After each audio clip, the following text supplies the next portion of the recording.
Okay. Distinguished colleagues,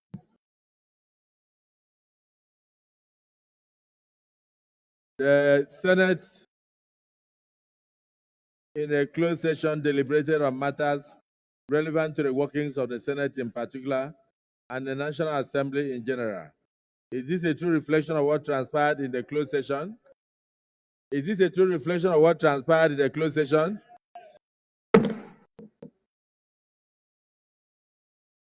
Let me quickly make two announcements that just came in from the villa. One, distinguished Senate President Godswill Akpabio, GCON, President of the Senate,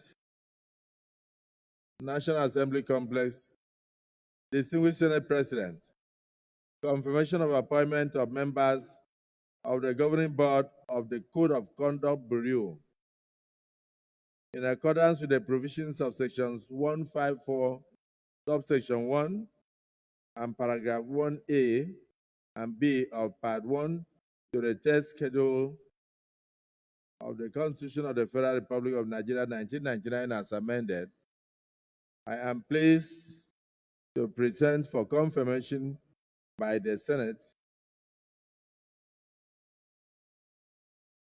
the appointments of underlisted 3 nominees as members of the Code of Conduct Bureau.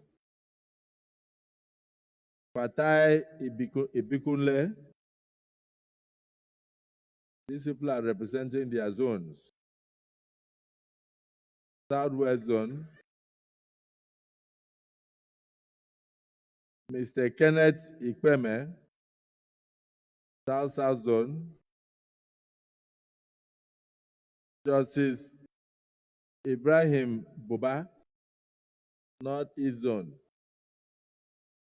While it is my hope that the Senate will consider and confirm the nominees in the usual expeditious manner, please accept, distinguished Senate President, distinguished senators, the assurances of my best regards. Yours sincerely, Bola Ahmed Tinubu, President, Commander-in-Chief, Armed Forces of the Federal Republic of Nigeria.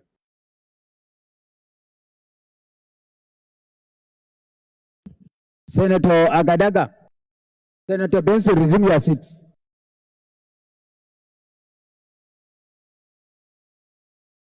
Pass.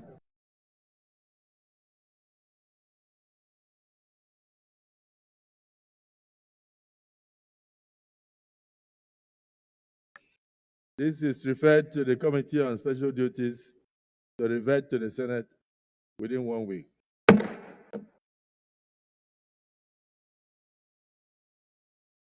Second correspondence from the villa. Distinguished Senate Presidents, confirmation of appointments of members of the Police Service Commission. Again, representing their zones.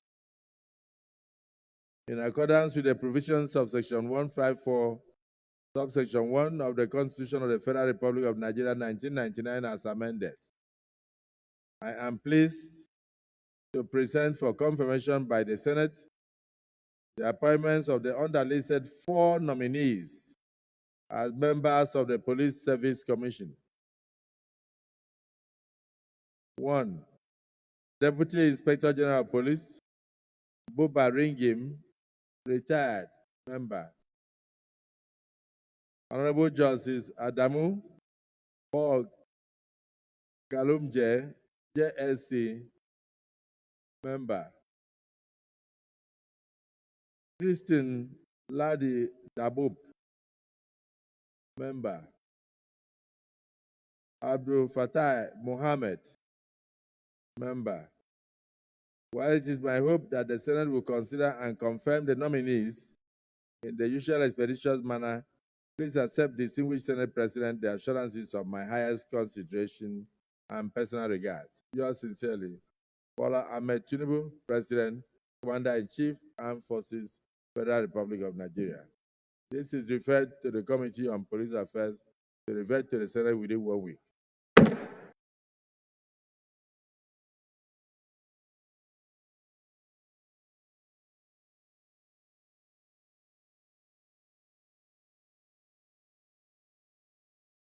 In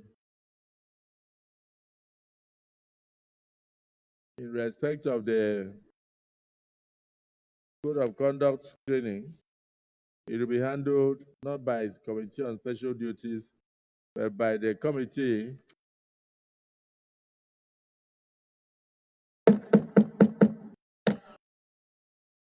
neither the Code of Conduct, membership, and nominations. The screening and clearance hereby referred to the Committee on Ethics, Code of Conduct, and Public Petition to revert to the Senate within 1 week.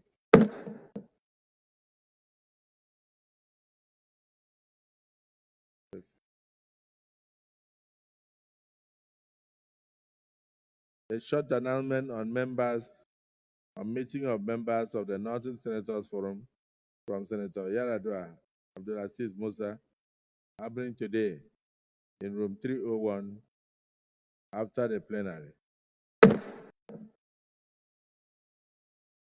Leader of the Senate.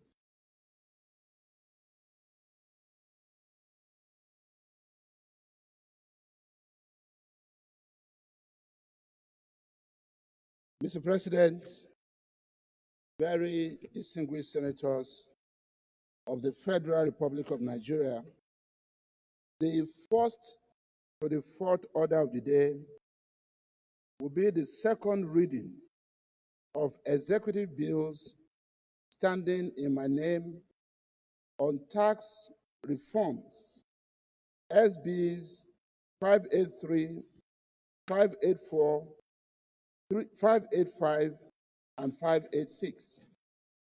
Distinguished senators will recall that these bills were read for the first time in this chamber on Wednesday, 30th October 2024.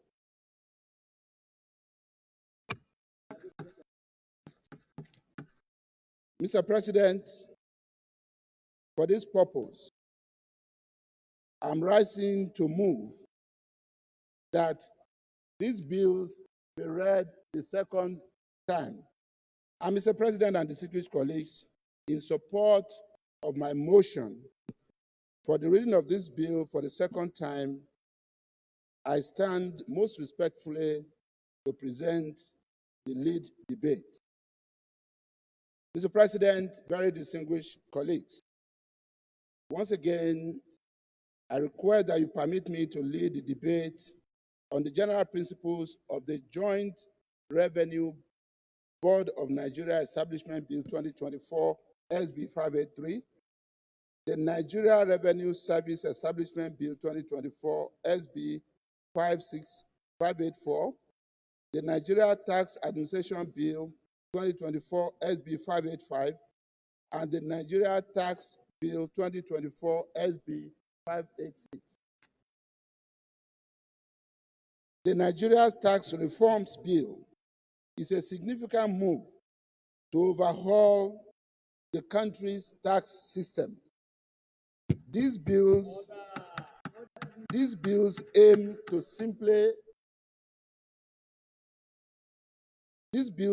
simplify the tax landscape, reduce the burden on small business, and streamline how taxes are collected.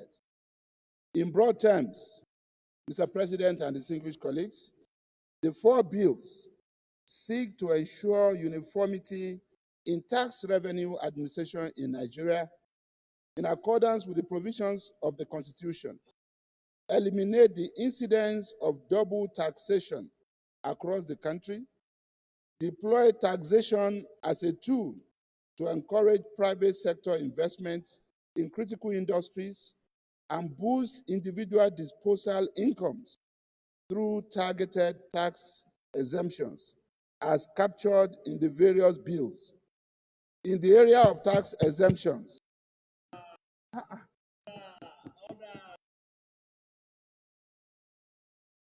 Order, please.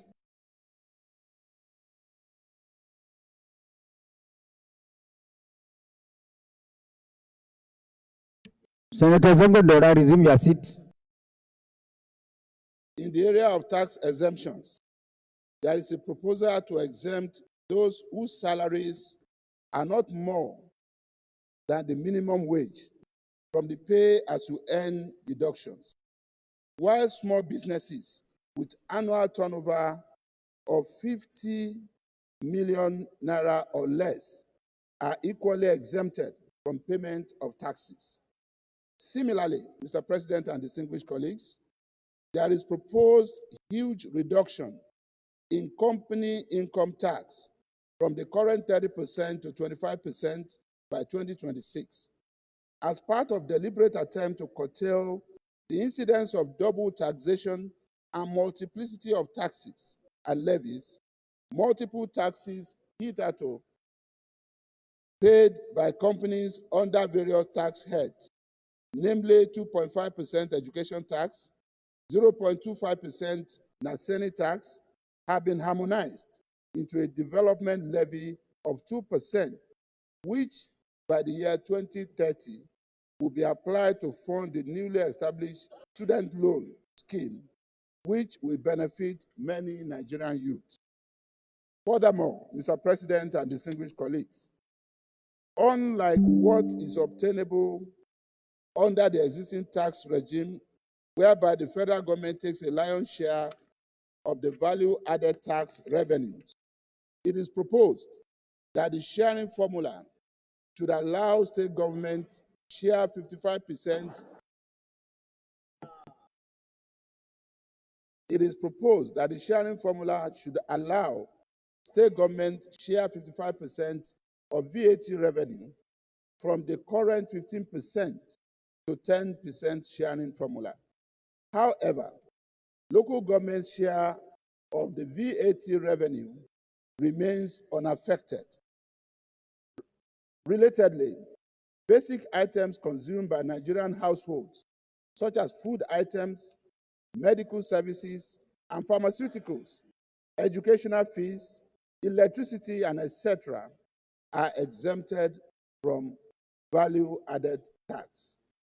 Again, Mr. President and distinguished colleagues, as part of efforts to ease the administration of income taxes and levies across the Federation, there is a reasonable effort made to consolidate core tax statutes and related tax legislations.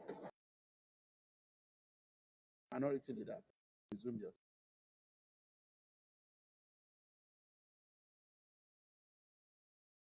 Distinguished colleagues, contrary to misrepresentations in the public domain, apparently owing also, we must admit, to lack of adequate sensitization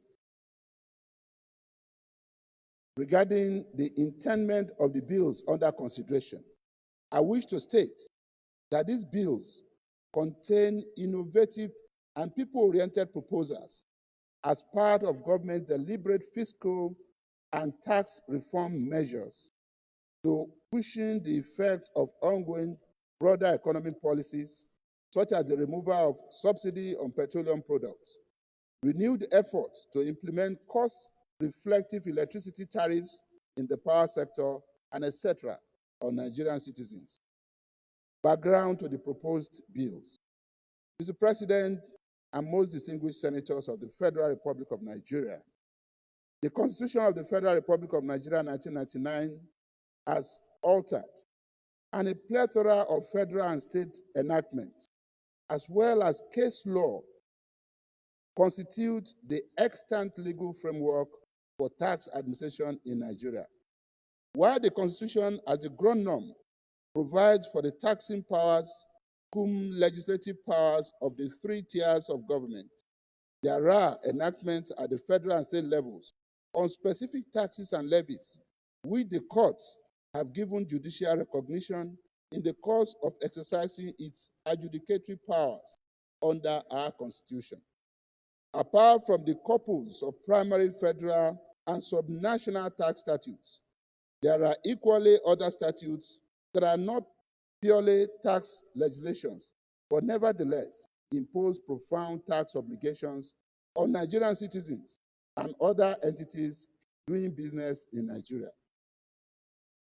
The sheer multiplicity of conflicting statutes and case law on taxes and levies in Nigeria at the federal and subnational levels is quite confounding, that makes it difficult for efficient tax administration. There is no gainsaying that the appellate court's interpretation of extant statutes has either created more confusion or generated more controversy, especially as it relates to the taxing powers of the three tiers of government, the jurisdiction of existing courts and tribunals, etc. Beyond this, Mr. President and distinguished colleagues, experts had in the past harped on the need for consolidation of tax statutes in Nigeria in simple and easy language to allow seamless administration of public revenue in Nigeria. These bills seek to address some of these lapses in the existing legal and institutional framework tax administration in Nigeria. 2, specific structure and objectives of respective tax bills. The Joint Revenue Board of Nigeria Establishment Bill 2024, SB 583, is made up of 60 clauses subdivided into 7 parts and 3 schedules. Its specific objectives, as can be gleaned from Clause 1 of the bill, is to A, provide the legal and institutional framework for the harmonization and coordination of revenue administration in Nigeria. B, provide a mechanism for efficient dispute resolution. C, promote the rights of taxpayers. Accordingly, novel provisions in SB 583 include establishment of the Joint Revenue Board under Part 2, Clauses 3 to 22, to replace the Joint Tax Board, establishment of the Tax Appeal Tribunal with some level of autonomy under Part 5, Clauses 23 to 34, and establishment of the Office of the Tax Ombudsman to facilitate investigation of tax complaints made by taxpayers. 3, the Nigerian Revenue Service Establishment Bill 2024, SB 584. Mr. President, distinguished colleagues, the bill is made up of 43 clauses subdivided into 6 parts and 3 schedules.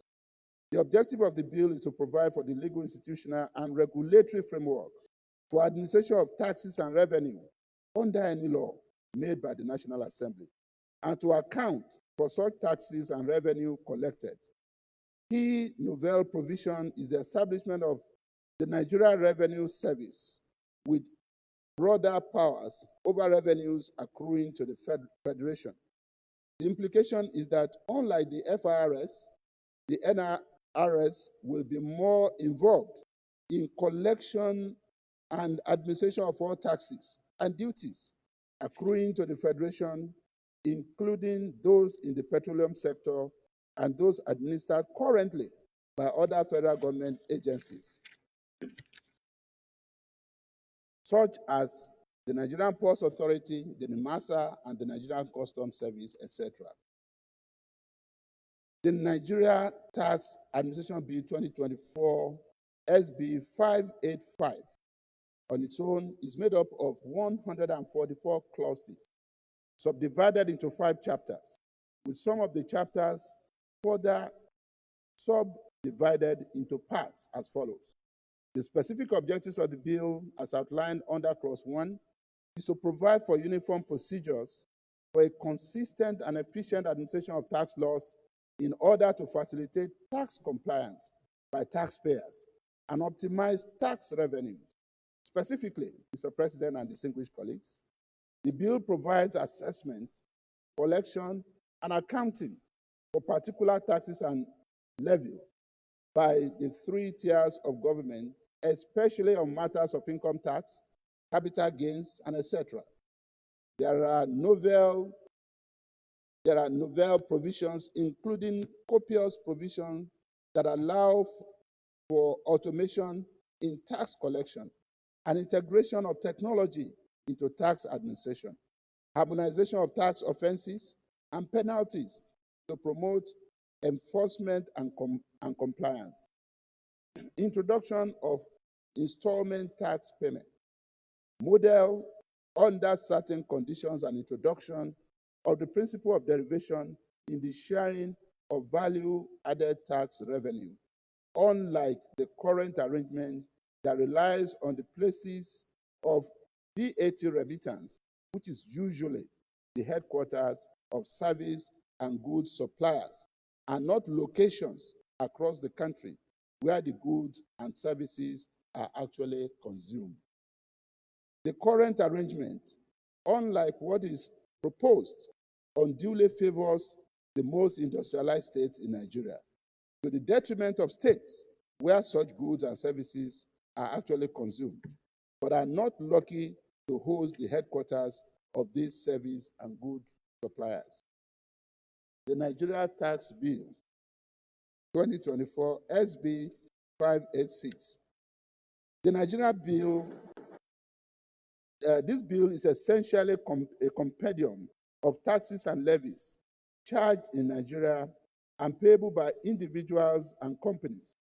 Accordingly, when passed, will repeal about 11 existing federal and state statutes, since all of them have been consolidated, updated, and simplified under this bill.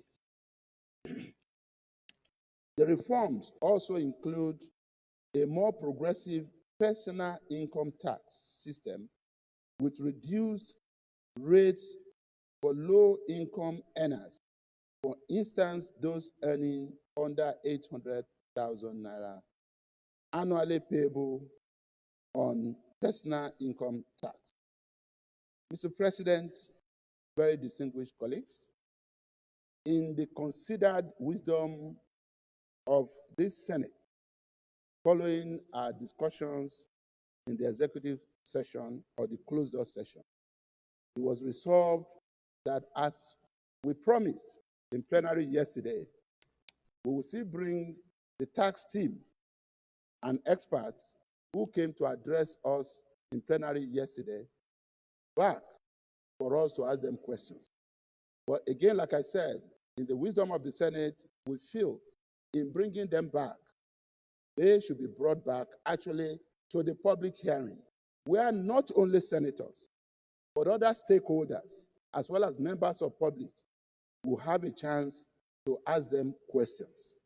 And we cannot get to this stage unless this bill passes second reading, so that it is referred statutorily to the Senate Committee on Finance that will be able to organize the public hearing.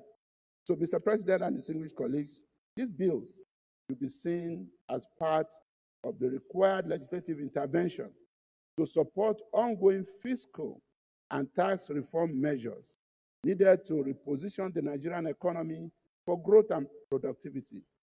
The bills will be considered with great sense of patriotism and exercise of the powers of the National Assembly under Section 59 of our Constitution regarding imposition of taxes.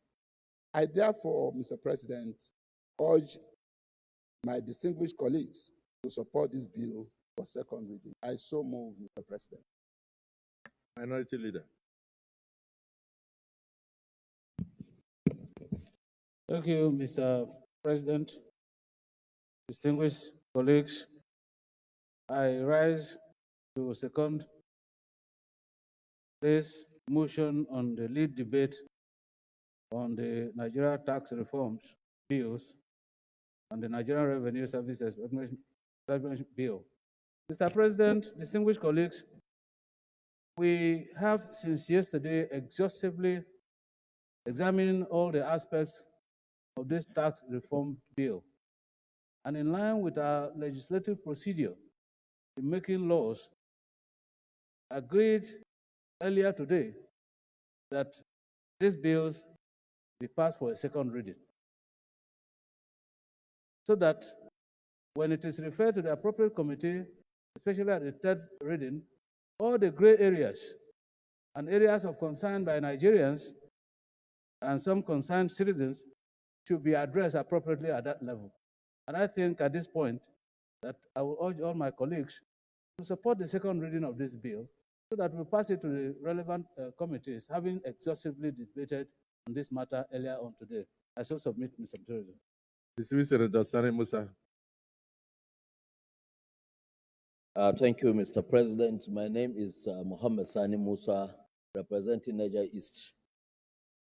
My dear colleagues, this bill, I believe, is coming at a time when Nigeria is trying to reform its economy so that we meet the standards that other advanced economies have reached. As a committee which I chair, that's Finance Committee, I know we are going to be reposed with responsibilities. And our responsibilities, we are going to do it and to discharge it to the best interest of Nigerians. What these bills entails is good for this country. And anywhere we see it necessary, and if it's necessary to do the needful in terms of giving Nigeria a legislation that will carry every sector of this country, we will do it. We will give these bills all the necessary legislative processes it requires, such as public hearing. We'll call for memoranda from all sectors. The Manufacturers Association of Nigeria, regional groupings, we will call for memoranda. And then at the end of the day, we will do a retreat with experts, tax experts and consultants, so that we will be able to give this bill the real legislative procedure in passing it. So I believe that our distinguished colleagues will give this bill the necessary support to pass the second reading. Thank you, Mr. President. Distinguished Senator Siraki Dixon. Thank you, Mr. President, and my dear colleagues, Henry Siraki Dixon, Bayelsa West. Mr. President, I rise to lend my voice to the motion that these bills introduced by the executive as part of a comprehensive tax reform in our country be read a second time. In doing so, Mr. President, I remind us that by our rules, at this stage, we are to discuss the general principles and not specific details and provisions. And I rise to say that I agree in general the need for a comprehensive tax reform in our country. We don't have an economy that is taxation-based and taxation-driven. It's an economy that is sometimes difficult to track, sometimes difficult to predict, and that's not the best for us. In our system, if you look at the tax ratio, even in African countries, our tax reliance is just about 7% or even less, 7% of our population. Compared to the GDP, the tax to GDP ratio, this country is one of the least. And that doesn't speak to progress, it speaks to stagnation and backwardness. Even the African ratio is 15% tax to GDP. And it's understandable because the founding fathers of this country based economies pre-independence on taxation, even taxing cattle. They called it jangali in the north. And people were paying. They could plan their economies. And that was when they did major things in all regions. But all of that changed, Mr. President. The moment oil was discovered in the creeks of the Niger Delta, 1957-58, Nigeria found free money in the creeks of the Niger Delta. And we left taxation, just as we left agriculture. and manufacturing. So that's where we are. So the attempt by the current administration to let the governments of Nigeria, all levels, they run on tax and tax revenue is something that I fully support. I am aware that some issues have been raised, and that is legitimate. We're a country of diverse people, diverse cultures, diverse expectations, and that's the beauty and the greatness of Nigeria. We cannot expect to be a country that speaks with one voice or sees things only from one perspective. All those are legitimate observations and fears and expectations. All we're expected to do is to harness all of this and enact laws in the national interest, which I believe, following our rules, after the second reading, at the committee stage, when the public hearing is held, everybody who has anything to say will be invited to say, as the chairman of the committee has said. Now, there are issues I am concerned with.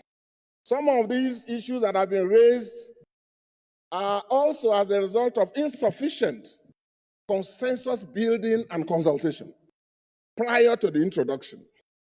And it's understandable, as a former governor, why some governors express concern at the neck. That is legitimate. That consultation should have taken place. And I believe between now and at the end of our legislative activities, more consultations will happen.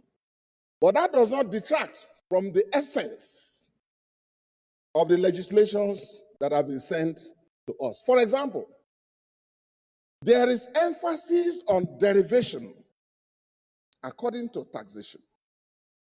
And the attempt now is to encourage states to be productive. And why not?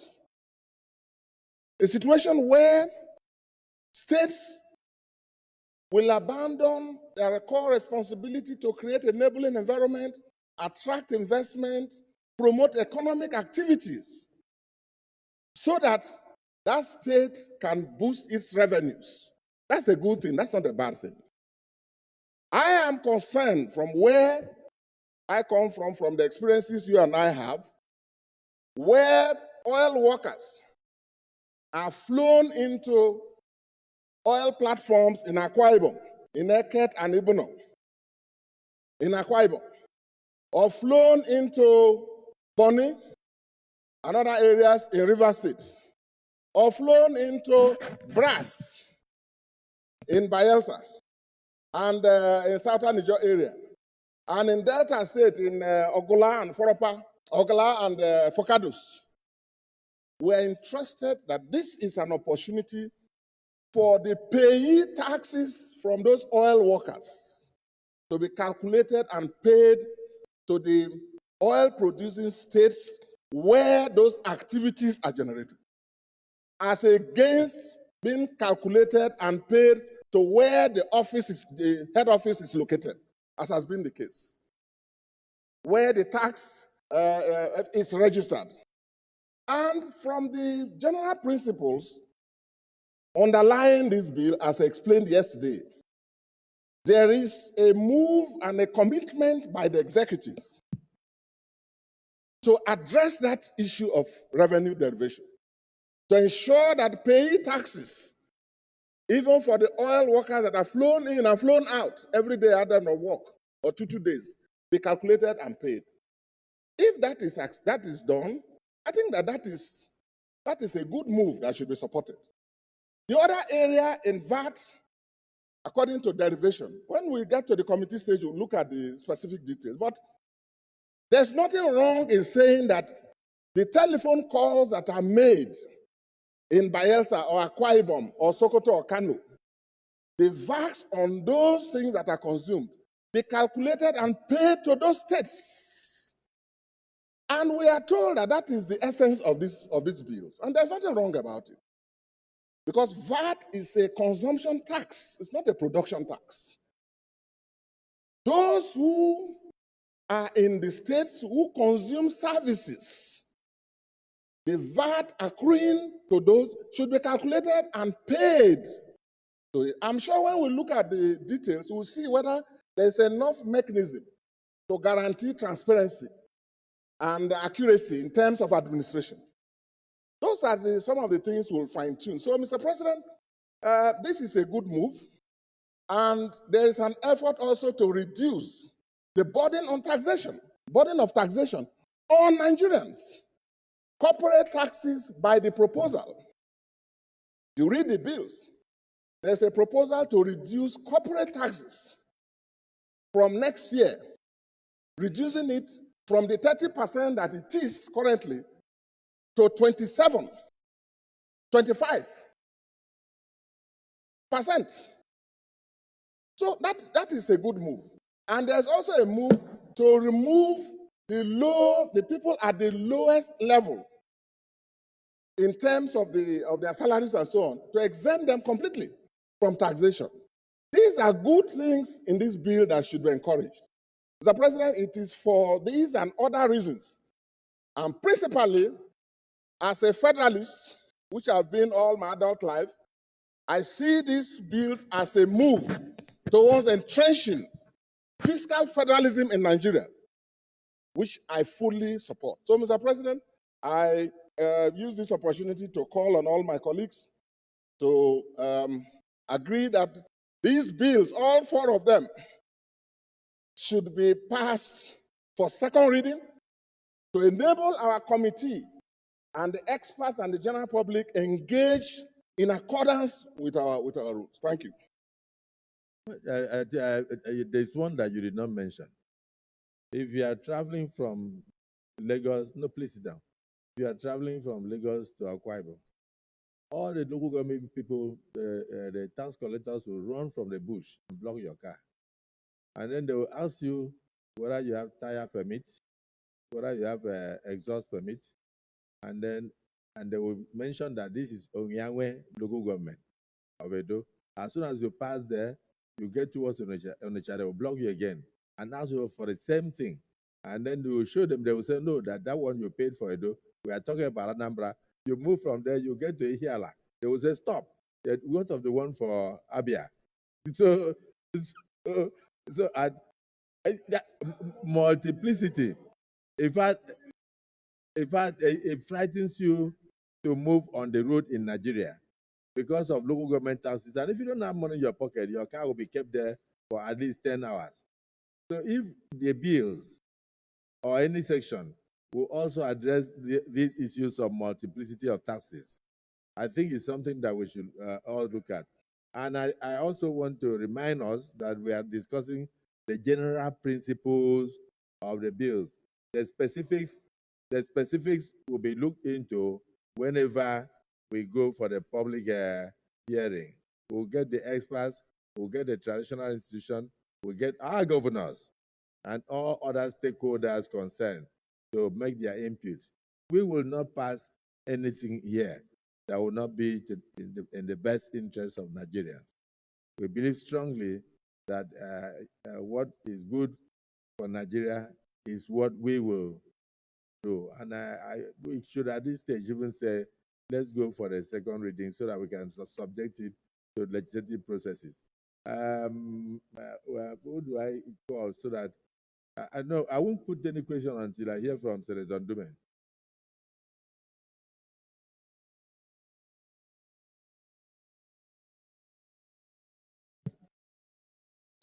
Mr. President and distinguished colleagues, I'm Senator Ndume, representing Borno South. Mr. President, as you said and as we discussed, reforms is necessary if we have to move forward. Even in our lives, we look at where you are, where you want to be, and how you want to be, so that you get there. I am not against reforms. And I'm not against these reforms, tax reform. My problem is, number one, the timing. The timing as it is today when you talk about reforms to Nigerians, whether it's good or bad, they misconceive it. And as we said, I just want to add to what distinguished Senator Sekibo, Dareke Dipo said, Senator Dixon said. He talked eloquently and explained so many things. There are 4 things or 3 there. What? As you said, the time for that would be at the public hearing or when we pass it second reading. But let it be on record that my problem with the bills, I've said 1, that is the timing. Number 2, the issue of derivation made the reform contagious, contaminated, and contradictory in some cases because the Constitution has to be amended in order for some of these proposals to be effective. I'm glad we are doing a constitutional review. So even if it means reviewing the Constitution, this is general principles. As you said, or as the senators decided, we should not throw away the baby with the bathwater. I would have preferred we remove the baby and throw away the water first. And that is to go with what the governors and NEC proposed, that this bill should be withdrawn so that, and they are not saying that the bill should be killed. No. You withdraw the bill, work on it, and then submit it to the National Assembly again after getting the buy-in of the governors and NEC, and even our traditional rulers. Mr. President, let's be honest to ourselves. If we sit down here, work on these bills, assuming as it is now, because the governors have not come out publicly to change their position. The traditional rulers have not sat down publicly to change their position. NEC have not sat down to change their position. And for me, as I said, I looked at the bill. The bill contains so many good things, but these 2 things, derivation and VAT, even though you say it will be addressed at the public session,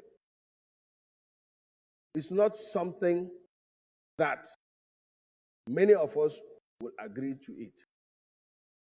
You started by saying, we are going to negotiate, which is good, and it's coming from you. But why don't we negotiate first before we come out to take a position?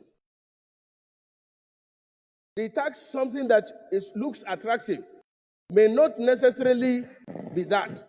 Because if you transfer or you move people from lower income from VAT, and then you increase their taxes, the corporate taxes, the person that is manufacturing that goods will now transfer the VAT cost to it. So it means you gave him with the right hand, and it was taken, or it's taken on the left hand. Secondly, the corporate tax you are talking about, when you remove the lower income, which is good, but then in the bill, it's a 50 million to billion, 25%. They reduce it from 30% to 25%. If a small person or medium enterprising company makes up to 50 million per year, and you are charging him the same percentage with companies that are earning billions and declaring billions of profit. I give you an example back. So the person that is in Njenje managing to manufacture shoes, and his turnover turns up to be 50 million, you are charging him the same with somebody that is sitting down with pen and paper.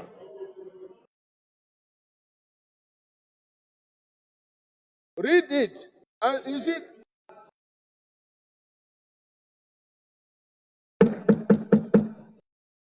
Senator Ndume, you have 30 seconds. You have 30 seconds to conclude. I don't know whether that is fair, Mr. On the President. general principles of the bills. You have Okay, 30 seconds. so in conclusion, Mr. President,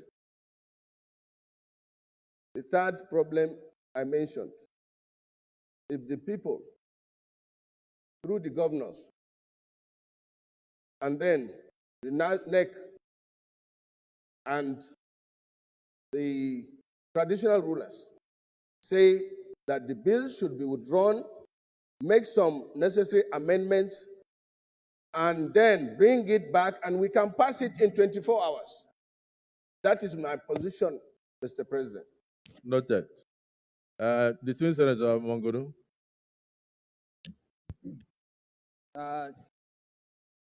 Distinguished President of the Senate, good senators, with all due respect to distinguished Senator Alin Dume, who was my minority leader in the House of Reps, a leader in the Senate, and immediate first whip of the Senate with all the cognate experience of lawmaking. I beg to disagree with him that this bill should be withdrawn first and consultation should be held with the Nigerian Governors Forum and traditional rulers. We have a procedure which is clearly and unambiguously stated in our rule book for the process of lawmaking. And the Constitution, in a very clear and unambiguous terms, gave us the powers to regulate our proceedings. Section 60. And pursuant to Section 60 of the 1999 Constitution as amended, we gave these rules to ourselves in order to guide our proceedings.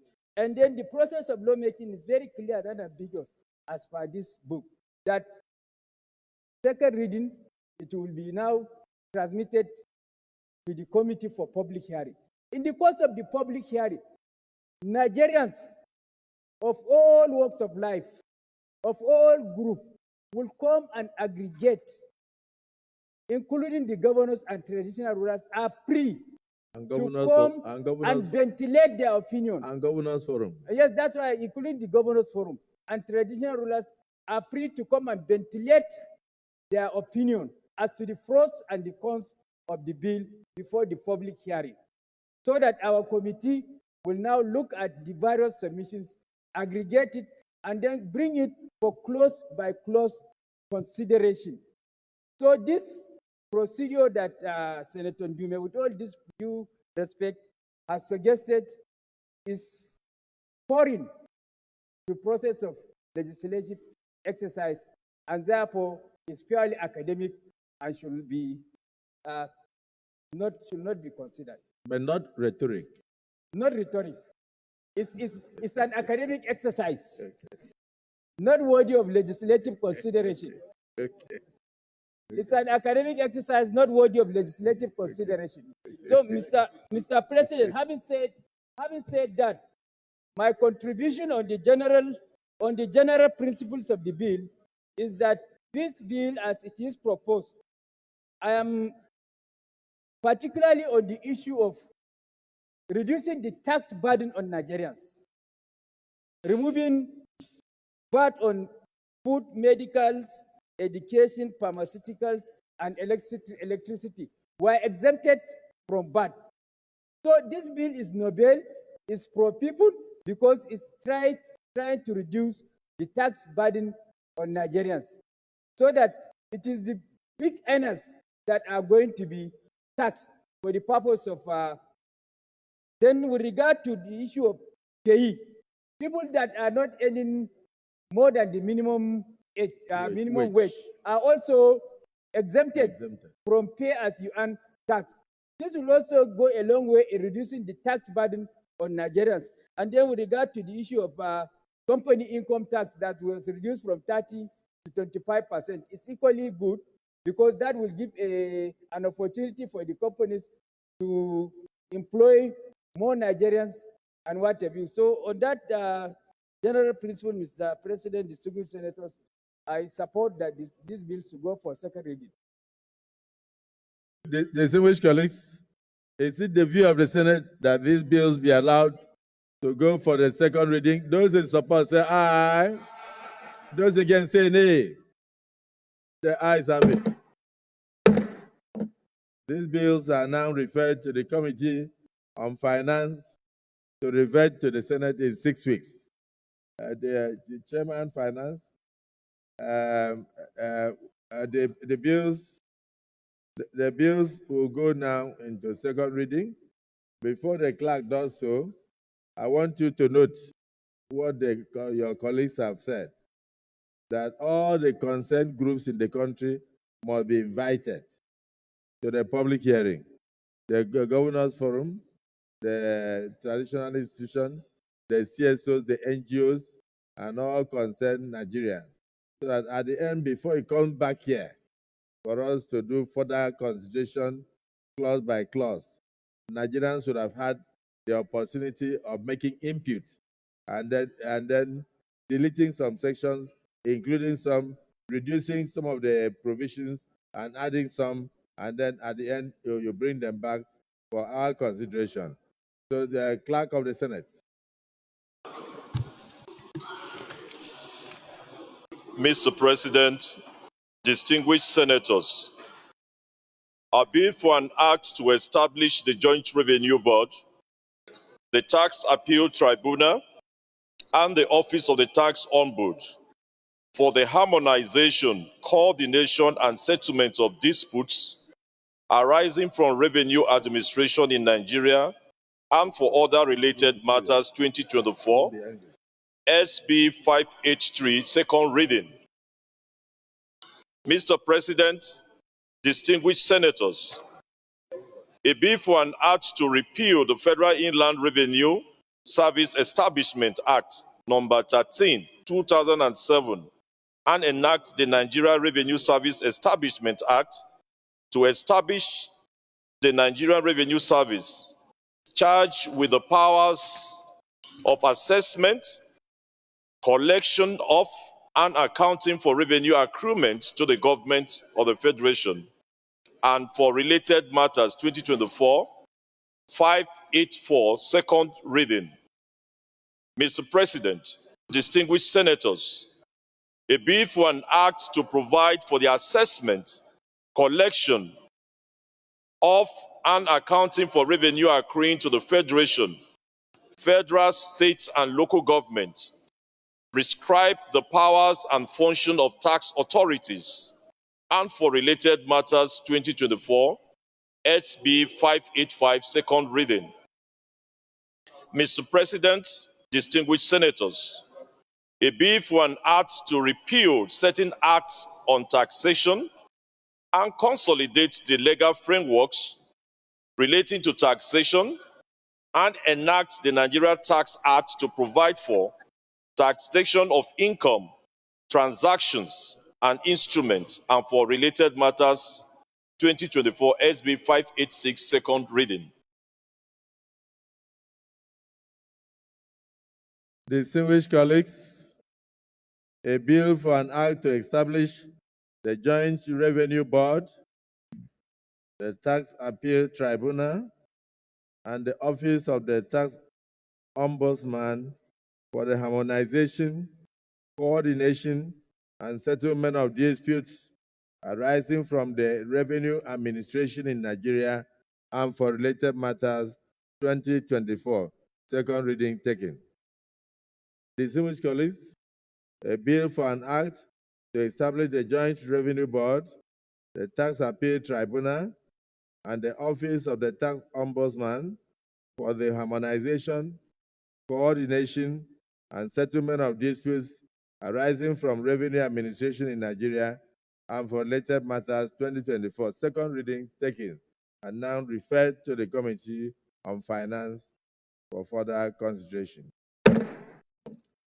Distinguished colleagues, a bill for an act to repeal the Federal Inland Revenue Service Establishment Act number 13, 2007, and enact the Nigerian Revenue Service Establishment Act to establish the Nigerian Revenue Service charged with powers of assessment, collection of, and accounting for revenue accruable to the government of the Federation and for related matters 2024, second reading taken.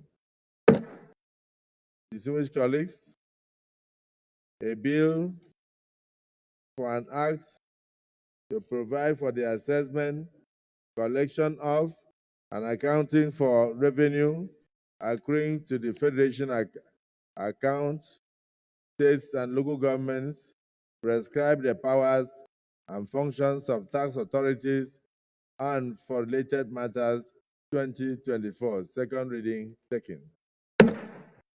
Distinguished colleagues, a bill for an act to repeal certain acts on taxation and consolidate the legal frameworks relating to taxation and enact the Nigeria Tax Act to provide for taxation of income, transactions, and instruments, and for related matters 2024, second reading taken. Distinguished colleagues, the four bills read so far are now referred to the Senate committees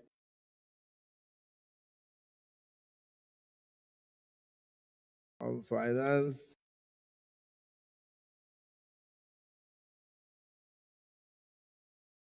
Senate committees on finance for further legislative actions, including public hearings, collation of all views,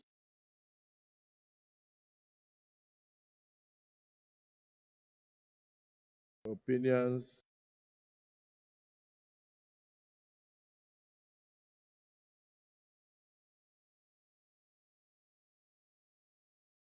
tinker with, delete, add, subtract, and revert to this August Assembly on or before 6 weeks. Leader of the Senate.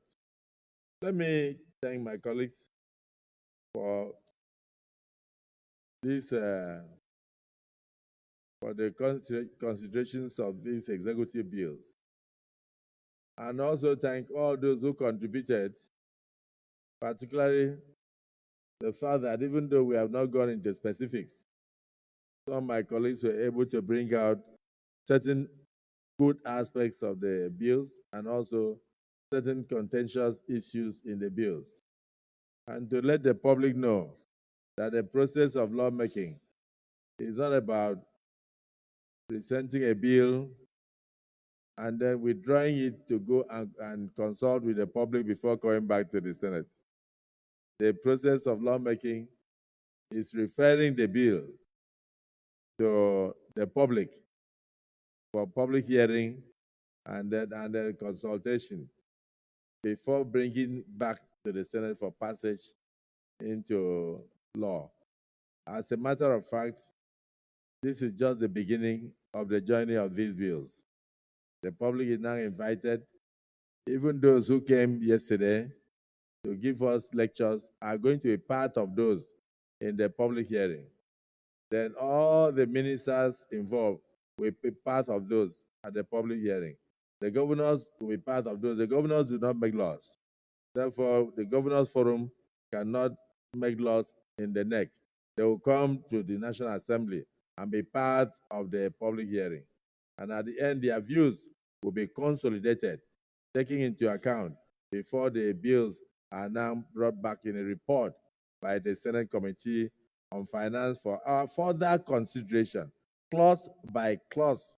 And thereafter, we pass, we go ahead to read the bill, we pass it for third reading before we transmit to Mr. President for assent. So the process is just beginning. And I thank all of you for your concerns. I thank all of you for your contributions. And I hope this will bring all the confusion to an end. The distinguished Senate leader, in view of the time, you may wish to move that we suspend every other item on the other paper for the day to consolidate on the main issue of the tribute to our late icon, the former Senate President of the Federal Republic of Nigeria, distinguished late Senator Joseph Wayas. Move a motion. Thank you, Mr. President, and very distinguished colleagues. Mr. President, I rise to move that we do step down other items on the order paper, including MTEP, to the next legislative day to allow us take the only business of the day, which is the valedictory session in honor of late distinguished Senator Joseph Wayas. I so move, Mr. President. Minority Leader. Mr. President, distinguished colleagues, I support the motion that in view of the mood of the Senate, that we suspend all other legislative actions on the order paper except the validating session for our former Senate President, Dr. Joseph Wayas. I so second. Distinguished colleagues, the motion has been moved and seconded. Those in support of the motion that we revert to the day of tribute say aye. Those against say nay. The ayes have it.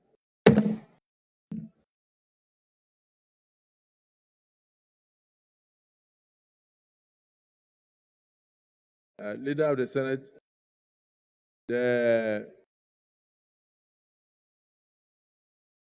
motion includes suspension of our rules to allow strangers to enter the chambers.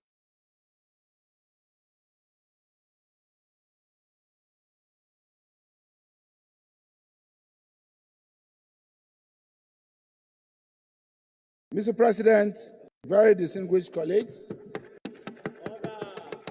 I rise to move the motion for the suspension of Order 12 of our rules in respect of floor privileges to allow strangers to come into chamber, including the family of late distinguished Senator Joseph Wayas. I so move, Mr. President. Minority Leader. Mr. President, distinguished colleagues, I support the motion that we suspend our rules to allow strangers into the chamber. I so second. Distinguished colleagues, those in support of the motion that we allow strangers to enter the chambers by suspending our rules, say aye.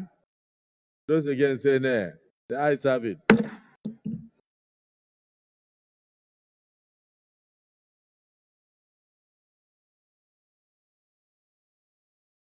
Sergeant at Arms.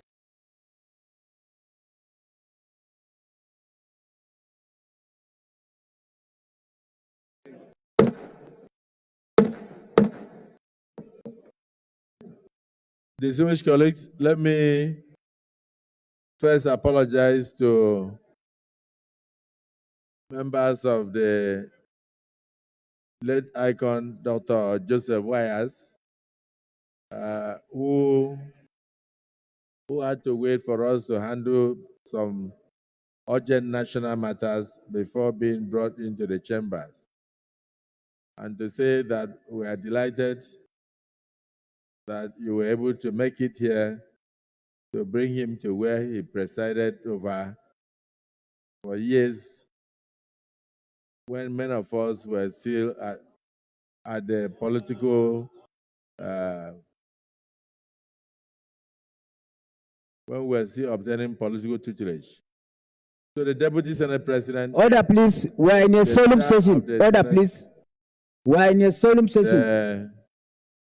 Distinguished senators, we have before us members of the late Dr. Joseph Wayas' family, and then we have his remains outside there for the Senate to pay formal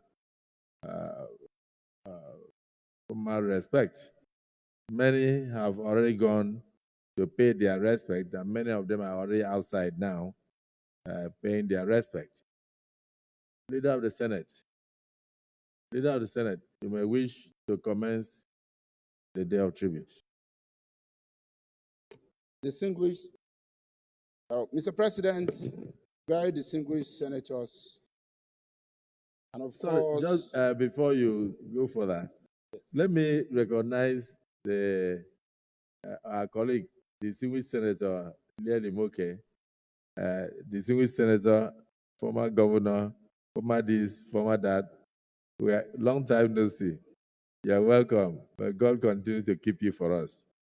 Welcome to the Senate. Welcome to your chambers. Leader of the Senate. Mr. President, very distinguished colleagues, the business of the day is a valedictory session in honor of the late distinguished Senator Joseph Wayas, who lived from 21st of May 1941 to the 30th day of November 2021. Mr. President, distinguished senators, I want to say that we also have in attendance, in addition to distinguished Senator Leon Moke, who has already been recognized by Mr. President, we have the family, the immediate and some extended members of family of distinguished Senator Joseph Wayas. And at this point, I am moving that we hereby commence the valedictory session in his honor. Mr. President, I so move, and I'll be back with my lead debate. Minority Leader. Mr. President, distinguished colleagues, I rise to second the motion that this Senate commences the valedictory session for the former Senate President, Dr. Joseph Wayas. I so second. Distinguished colleagues, the motion has been moved and seconded. Those who are in support of the motion say aye. Those against say nay. The aye is valid. The procedure after the few speeches have just been corrected by the clerk of the Senate is that because he was a presiding officer, only the principal officers will lead the family to go round, yes, go round body. Other senators will stand and watch, not allowed to go round. That is the only aspect of it now, because he was a presiding officer of this chamber. Only principal officers will do the filing. Yes.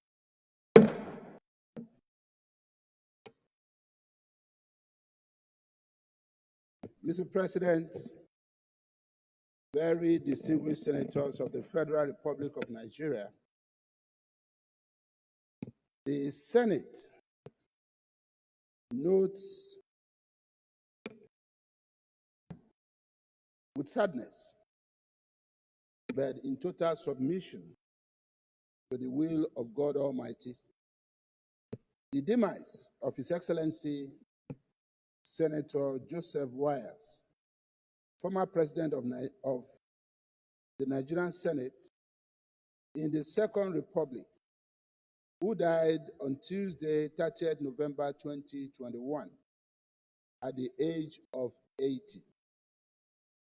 The Senate further notes that distinguished Senator Joseph Wayas was born in Basang, Obodo, Cross River State, on 21st May 1941 and attended Dennis Memorial Grammar School, Onitsha. He went to the United Kingdom where he studied at the higher Tottenham Technical College, London, the West Bromwich College of Commerce, Science and Technology, Birmingham, and Aston University. Returning to Nigeria, he worked as a manager and controller from 1960 to 1969 for several companies in Nigeria and the United Kingdom. The Senate observes that he was a member of the Society of International Affairs at the Lincoln University in the United States of America. Senate observes also that distinguished Senator Joseph Wayas joined the federal government of Nigeria in 1969 to 1972. He was Commissioner for Transport, Southeastern State, now Akwa Ibom and Cross River States, from 1972 to 1974. Senate is aware that with the transition to civil rule in 1979, distinguished Senator Joseph Wayas was elected to the Senate on the National Party of Nigeria platform and subsequently elected President of the Senate by his colleagues in chamber. He represented the Ogoja Senatorial District alongside distinguished Senator Joseph Okwa Ansa, who represented Calabar Senatorial District. Senate recalls that in the lead up to the 1983 elections, distinguished Senator Wayas was the leader of the National Party of Nigeria Lagos Group that supported the change of government in Cross River State in opposition to the Home Front led by the incumbent governor, then Clement Isong. Senator Wayas left office along with other members of the Shagari administration following a military coup d'etat on New Year's Eve of 1983 and went into exile. He returned in 1987 and was held in political detention from 1987 to 1988. Senate is aware that distinguished Senator Wayas was the deputy chairman of the 1994-1995 National Constitutional Conference Commission that organized and midwifed the National Conference itself. The Senate is aware also that distinguished Senator Wayas was a founding member of the All People's Party. He later joined the People's Democratic Party in 2001. He was a strong believer in true federalism as the only solution to Nigeria's structural as well as socio-economic problems, which had been manifested in the Nigerian Civil War. In October 2003, Senator Wayas spoke out against the ongoing local council reforms by the federal government, describing them as unconstitutional. Senate is further aware that distinguished Senator Wayas was appointed chairman of the Board of Trustees of the South-South People's Assembly. In January 2009, he described post-election petitions to electoral tribunals as senseless, reckless, and time-wasting. In January 2010, Senator Wayas advocated that Vice President Goodluck Jonathan be authorized to act as President and Commander-in-Chief of the Federal Republic of Nigeria, pending the return of President Umaru Yar'Adua, who had been incapacitated by illness for a while. Senate is also convinced that Senator Wayas was an eminent and committed leader, a perfect gentleman, a grassroots politician par excellence and a nationalist. His contributions to democracy and good governance remains unparalleled and will make his footprint indelible in the sands of time. And Senate regrets that his demise is a great loss to his family, the people of Cross River North, and the government of Cross River State. Senate accordingly resolves to 1. Observe a minute silence in honor of late distinguished Senator Joseph Wayas. 2. Urge the Senate to fully participate in his burial. And 3. Send a condolence message to commiserate with the family, the good people of his constituency, and the government of Cross River. Mr. President, distinguished colleagues, I so submit.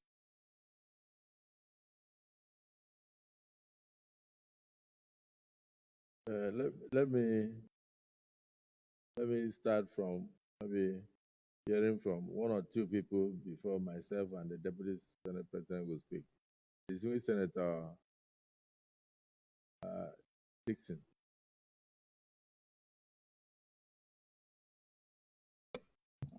Thank you, Mr. President, and my dear colleagues, and our guests, family, including former Governor, senior colleague, D.L. Moke, Excellency Usier, family. I'm Henry Siraki Dixon, Senator representing Bayelsa West. And Mr. President, I know that a number of other senators will make comments, particularly from the South-South, and in particular, the senators from the great state of Cross River State. But I rise to make comments not just for myself. I rise to make brief remarks on behalf of the senators from the South-South zone of our great country. President, I rise also to associate with the sentiments already expressed by the leader in his lead debate when he recounted the various ways and manners our departed elder statesman served and gave his best to this country. He was a great family man, a great servant of the people, and he served man and God in his lifetime. There's no doubt from all we have heard and all that we know that in his lifetime he gave his very best. Notably, as we all know, he had an opportunity to preside over this chamber in the Second Republic, an assignment he carried on with dignity to the best of his ability. We have also been told how thereafter he led the South-South People's Assembly. And for all that, we want to thank our departed leader, elder statesman and father, for all that he did for our people, peoples of Nigeria and the peoples of the South-South. In 1979, I don't believe that anyone here in this chamber was his contemporary in the Senate in 1979. But that is not to say that we are not aware and we do not know of his records of service. In the best traditions of the peoples of the South-South, best traditions of working with friends and allies to build a united and strong and indivisible Nigeria. Joseph Wayas, His Excellency, epitomized that. Worked with other leaders, late Chief Melford Okilo, Dr. Clement Esong, now Gbemudia, Chief Anene, all of them now of blessed memory, and several others, and built bridges of unity, of peace, and of understanding, for which the peoples of the South-South and the leaders of the South-South are well known for. And we thank all Nigerians and his contemporaries at the time who found him worthy to be elected unanimously as president of the Senate at that time. And we thank all those who supported him. And there's no doubt that he stabilized with his colleagues the government of President Alhaji Shehu Shagari, who also ran an inclusive government, carried all our people along. Joseph Wayas did that to the best of his ability and paid also the price that comes with political service. Now it's no more, and all those commentaries at that time that sought to belittle and demonize them, not only him, we heard of several things. And we all know what happened when Shagari passed. We know what happened when Akinloye passed. We know what happened when Ekweme passed. We know now what has happened. These were people, a generation. They belong to a generation. His Excellency Joseph Wayas, Senator, belonged to a generation that gave selfless, dedicated, and honest service. We could disagree with positions they took, but it's not in doubt at all. And I think that Nigerians are wiser now. So before I sit, I want to call on all the members of the political class to borrow a leaf from the life and the worthy service and the sacrifices His Excellency Senator Joseph Wayas and all their contemporaries, Shagari, all of them made, serving honestly and leaving the world behind only with records of their service. So on this note, that I, on behalf of the senators from the South-South, join the president and the leadership of the Nigerian Senate to convey our collective condolences to the family of our departed elder statesman, leader, and father. Convey our condolences to the government of President Bola Ahmed Tinubu, who has lost a worthy Nigerian leader and elder statesman, and to the government of my good friend, His Excellency Senator Basiotu, governor of Cross River State, who has lost an eminent elder statesman and father. And to say that we pray that God should grant the family the fortitude with which to bear what is clearly an irreparable loss, and also grant the departed soul of our leader and elder statesman eternal repose in Jesus' name.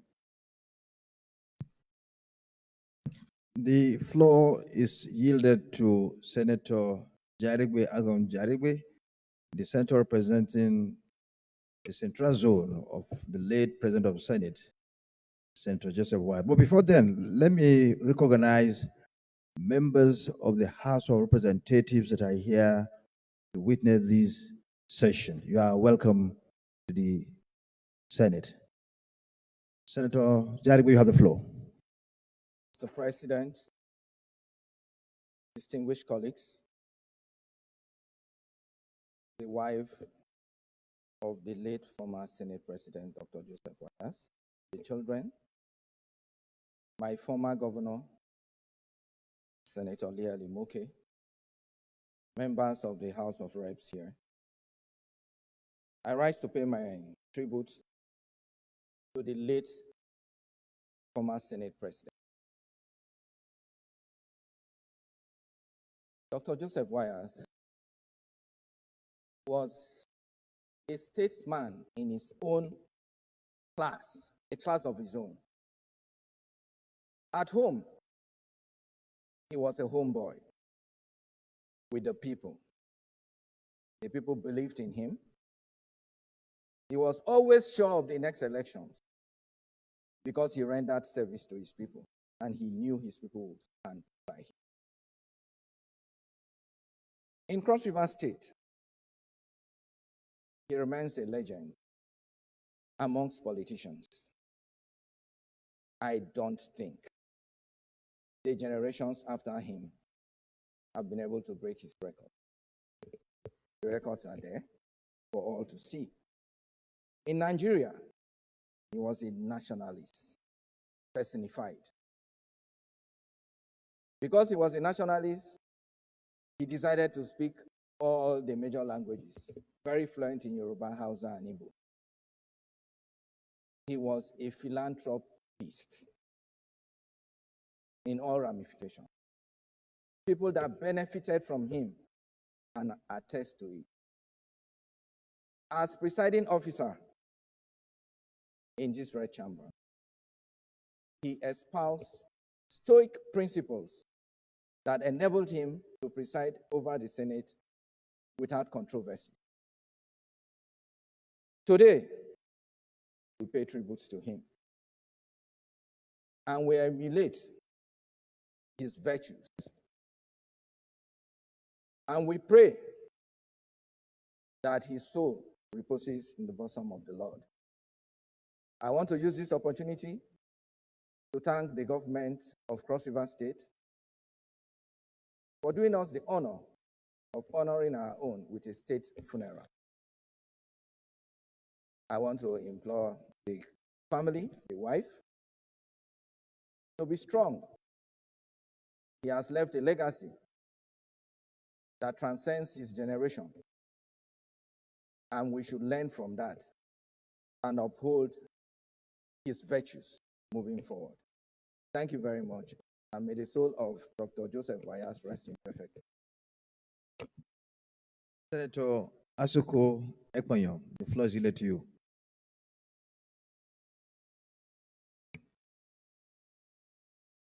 Good afternoon, distinguished colleagues. My name is Asuko Ekpanyo, Senator representing Cross River South. Taking the time to pen down a tribute to the statesman, the late Senate President, Senator Dr. Joseph Wayas. It is with a profound emotion that I stand before you today to honor the life and legacy of one of the most respected Nigerians I have ever known.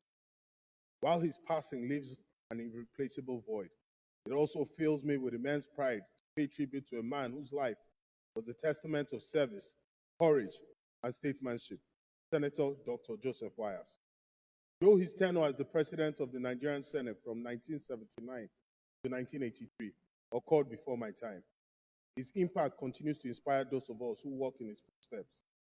From our earliest awareness of leadership and governance, his name has stood tall among the giants of Cross River State.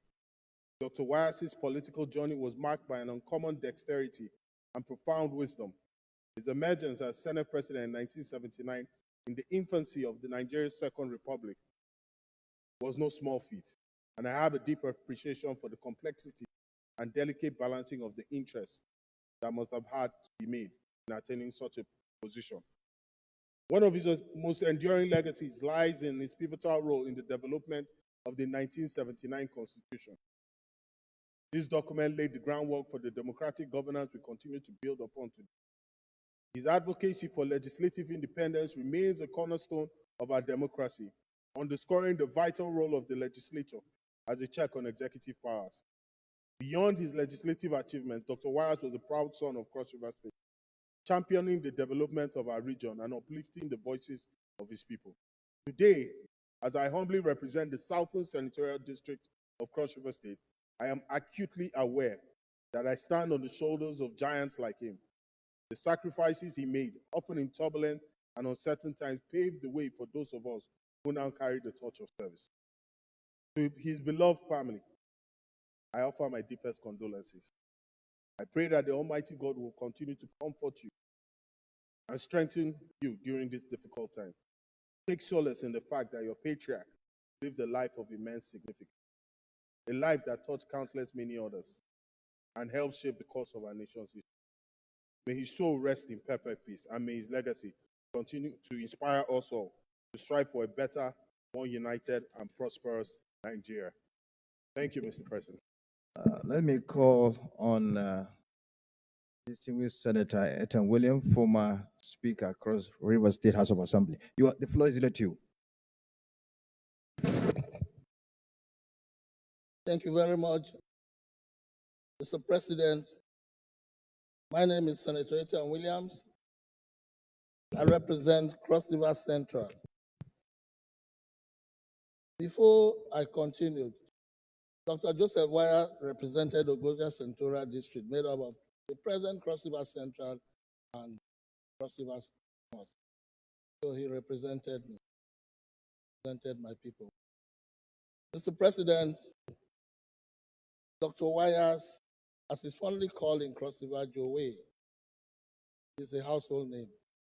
The first Nigerian Senate President to act as the President of Nigeria for 16 days. It is on record. We need to note that. That was when the President then, Joe Shagari, and Dr. Alex Ekweme traveled out of the country. He acted for 16 days. He became the President of Nigeria as a Senate President. Not only that, he's a man that is fearless. He speaks to power, not minding his position. When he spoke against the local government reforms then and said it's unconstitutional, it was unthinkable then. And also, he's a man with history. The very first to do a second term as Senate President. A feat.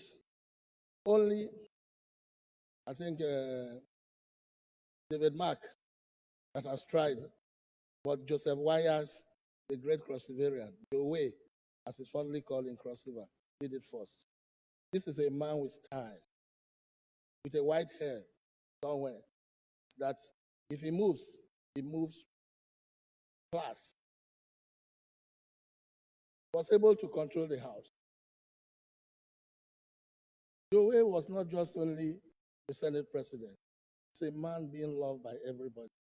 And for me, it would be unfair if we don't honor him. But today we have that opportunity as a Senate to honor him. He speaks all languages, as we have told. He also speaks fluently French.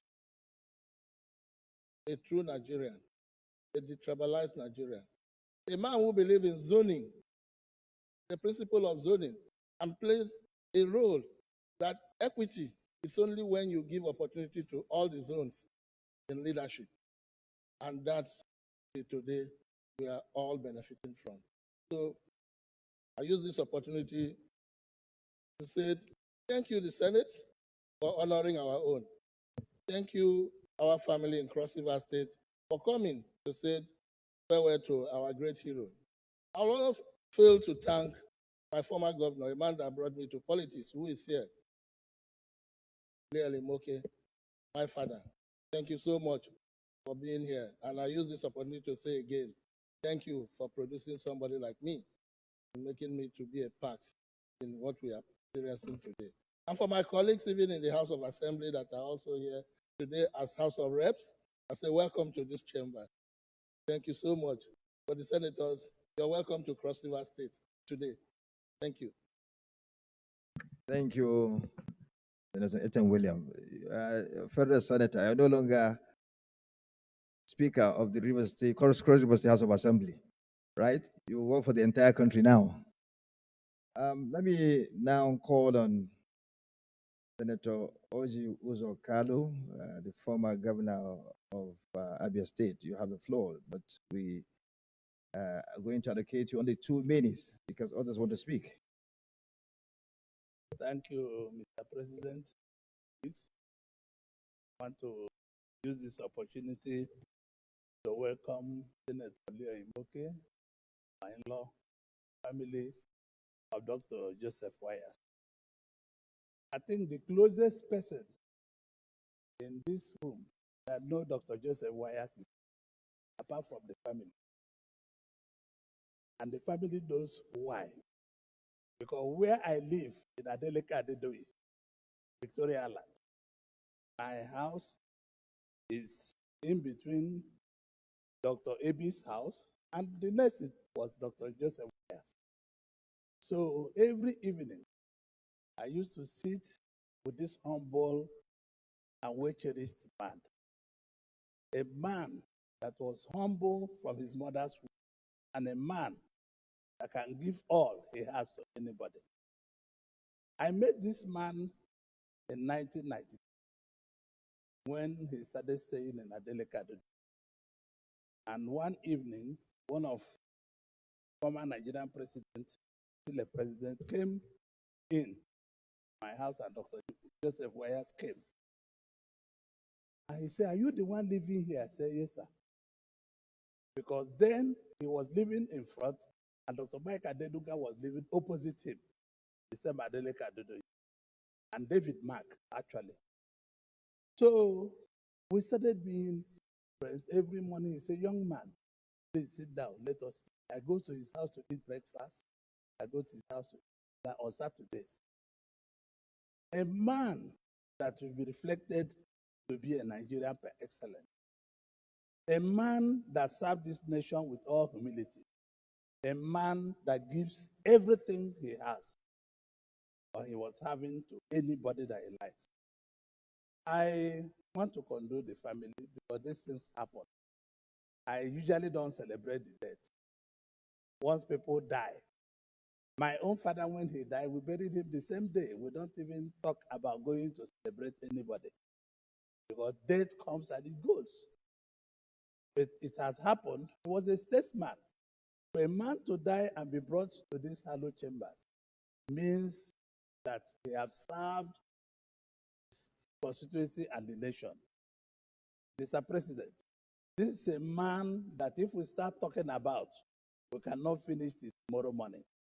This is a man that likes to welcome people. This is a man that likes to give whatever that is his pocket and his house to anybody. A man that cherishes good life. I'm sure some of his children who were there in Adeleke Adedoyi must know what I'm saying. But they must have very small also. I was very young when I met Dr. Wayas. Dr. Wayas is a friend, or he was a friend to all Nigerians.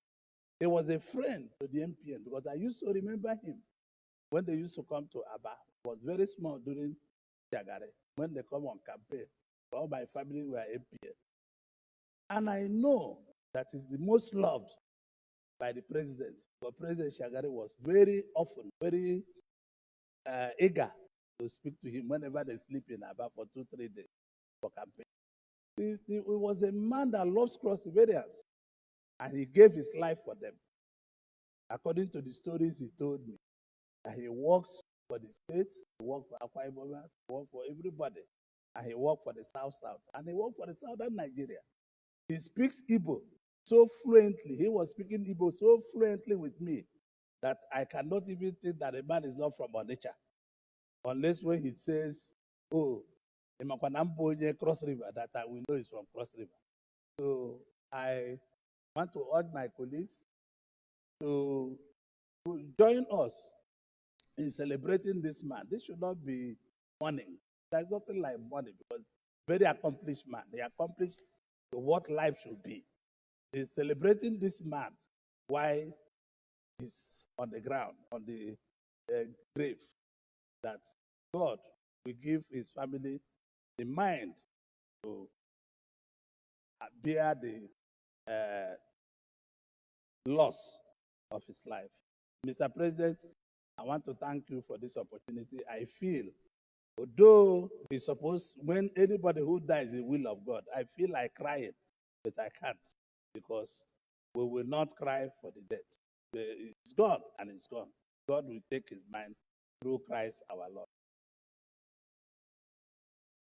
The floor is now yielded to the minority leader. Thank you, Mr. President, distinguished colleagues, Your Excellency Senator Ria Imoke, the family of our deceased patriot. Mr. President, I want to think that if we want to say everything that we know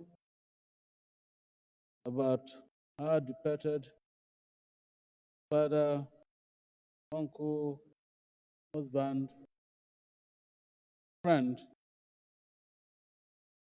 24 hours in this chamber will definitely not be enough. At times like this, people say that no one says anything bad about the dead. But I know from my hindsight that what we are saying about the former president of the Senate of the Federal Republic of Nigeria is out of a genuine consideration from our observations of his life. Like some of us here, I was privileged to have come across him in the Second Republic as the president of the Senate. Then I was a fresh university graduate employed in the National Assembly, Tafawa Balewa Square in Lagos. And my principal, Senator Amebute, was the chairman of the Senate Committee on Finance and Appropriation. And frequently they will come together, sometimes in my presence.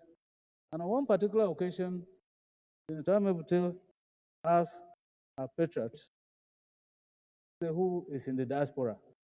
Is it you or me? Because the assumption then was that from the Cross River part that he came from and our part were one and the same people, except for little differences in the dialects. And so that is how homely, how amiable Senator Wayas can be to you. All smiles, every time, all smiles. And a very committed Nigerian presiding over the Nigerian Senate at a time when Nigeria was struggling to get its foothold on democracy and procedures of democracy. It therefore can be said at this point, aside the founding fathers of democracy in Nigeria, to be the founding father of the new generation of Democrats at that time. And you know, the Second Republic ushered in the fresh air of democracy in Nigeria. And so he anchored that fresh air. And we can rightly therefore say that he is part of the founders of this democracy that we're enjoying today, this hallowed chamber. And so, like General Yakubu Gowon will say, all the world's a stage, quoting from Shakespeare. We all human beings have our entrances and exits. Otherwise, from the faces that I see here, I'm sure the children and the family would have loved that he is alive with them today, that he can live with them as loved ones for eternity. That God configures for every human being a time in this our existential journey.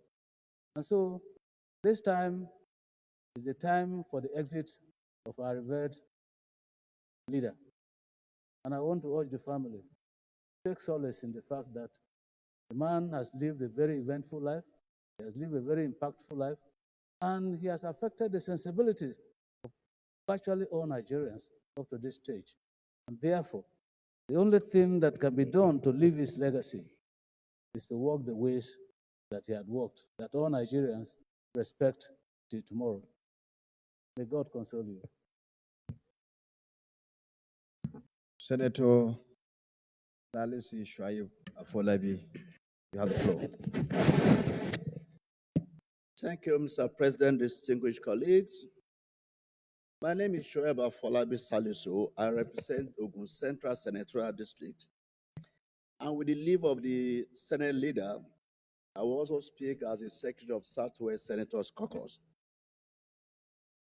Mr. President, distinguished colleagues, I only have 3 things to say about the man from whom we are gathered today.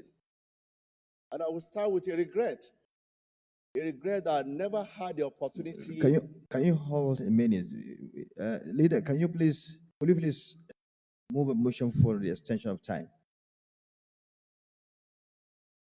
Mr. President, very distinguished senators, pursuant to Order 8, Sub 3 of our rules, I rise to move for extension of time to enable the Senate sit beyond 3 p.m. to finish the business of the day. I so move, Mr. President. Minority Leader. Mr. President, distinguished colleagues, I support the motion that the Senate extends its time beyond 3 o'clock to enable the Senate to conclude the business of the day. I so second. Distinguished colleagues, the motion has been moved and seconded that we do extend time for us to conclude the business of the day.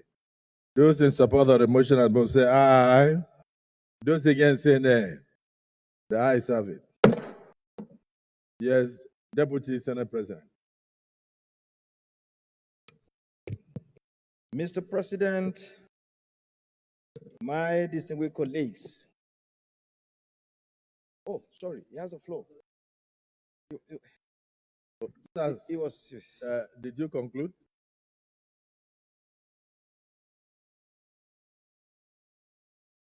You mean you knew Dr. Wayas?